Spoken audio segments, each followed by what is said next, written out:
selamat pagi saudaraku yang dikasihi Tuhan.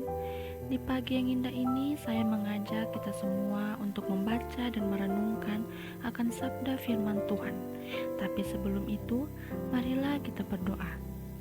Ya Bapa kami dalam kerajaan surga, kami mengucap syukur Tuhan atas segala kebaikan-Mu dalam hidup kami.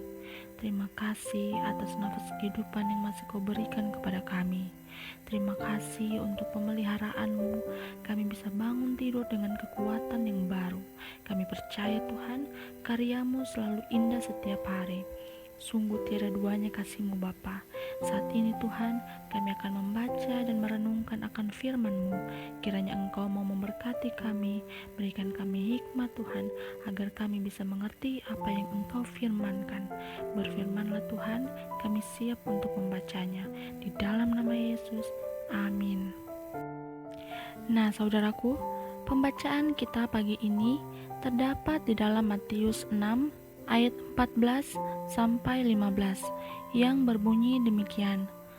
Karena jikalau kamu mengampuni kesalahan orang, Bapamu yang di sorga akan mengampuni kamu juga.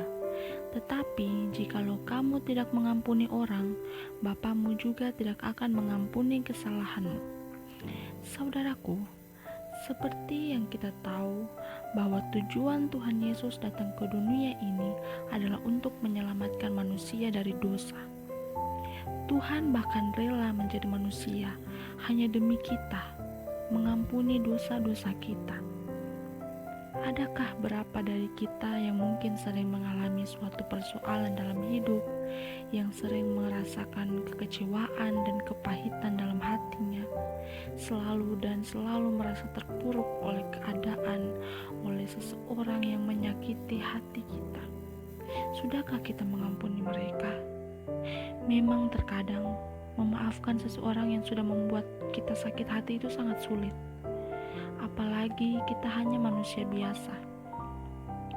Kebanyakan orang selalu bilang, saya benci sama dia, saya tidak akan pernah memaafkan orang seperti dia, dan lain-lain.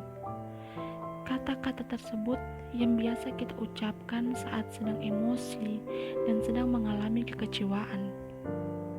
Kenapa sih? Kok saya dibikin begini? Salah saya apa? Nah, saudaraku, kita ini masih manusia. Dalam Kolose 3 ayat 13 juga berkata demikian. Sabarlah kamu seorang terhadap yang lain, dan ampunilah seorang akan yang lain apabila yang seorang menaruh dendam terhadap yang lain. Sama seperti Tuhan telah mengampuni kamu, kamu perbuat jugalah demikian. Kita itu tidak luput dari dosa dan pencobaan yang ada. Kita juga bisa untuk melakukan kesalahan itu.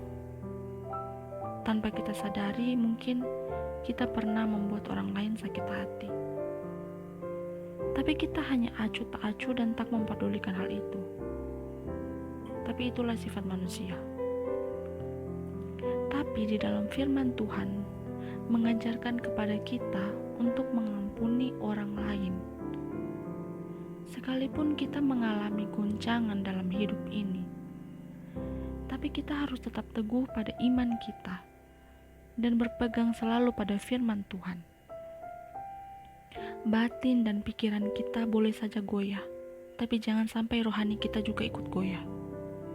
Belajarlah untuk memiliki hati yang mengampuni sesama, sama seperti Tuhan Yesus yang lebih dulu mengampuni kita. Dalam Efesus 4 ayat 32 berkata, tetapi hendaklah kamu ramah seorang terhadap yang lain, penuh kasih mesra dan saling mengampuni, sebagaimana Allah di dalam Kristus telah mengampuni kamu. Sakit hati boleh, tapi jangan terus-menerus larut dalam kesedihan itu. Karena kalau kita tetap pada zona itu, kita akan menciptakan suatu kepahitan dan racun dalam hati kita sendiri. Nah, siapa yang rugi? Bukan orang yang menyakiti kita yang rugi, tapi kita sendiri. Mengampuni itu indah, saudara. Ketika kita memberi hati kita untuk dijamah Tuhan, kita membuka hati kita untuk mengampuni sesama, Tuhan akan memberikan kita suatu kekuatan dan kelegaan. Dan saat itu juga kita akan merasakan bahwa Tuhan itu baik sama kita. Tuhan itu tidak pernah membiarkan kita sendirian. Tidak pernah membiarkan kita menghadapi masalah pergumulan kita sendirian. Asalkan kita mau untuk berserah dan menuruti segala perintah-perintah. Ingat saudaraku, segala pencobaan yang datang tidak akan pernah melebihi kekuatan kita. Kita ini memiliki Tuhan yang jauh lebih besar dari permasalahan kita. Ayo saudaraku, kita sama-sama belajar untuk mengampuni sesama kita.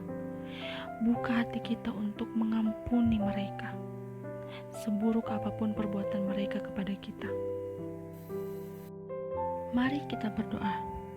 Haleluya Tuhan, terima kasih untuk firman-Mu, terima kasih untuk tuntunan-Mu Tuhan. Kami telah selesai membaca firman-Mu. Biarlah Tuhan apa yang kami renungkan tadi bisa menjadi pedoman dan terang bagi hidup kami sehari-hari. Ajar kami untuk bisa selalu memiliki hati yang mau mengampuni sesama kami, sesulit apapun itu Tuhan.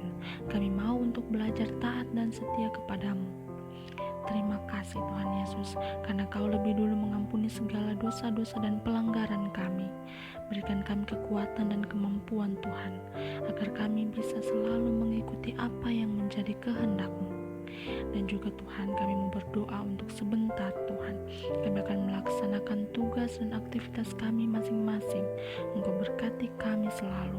Biarlah Tuhan seluruh kehidupan kami, pergumulan kami Tuhan, kami serahkan ke dalam tangan-Mu. Biarlah hanya kehendak-Mu yang jadi, bukan kehendak kami.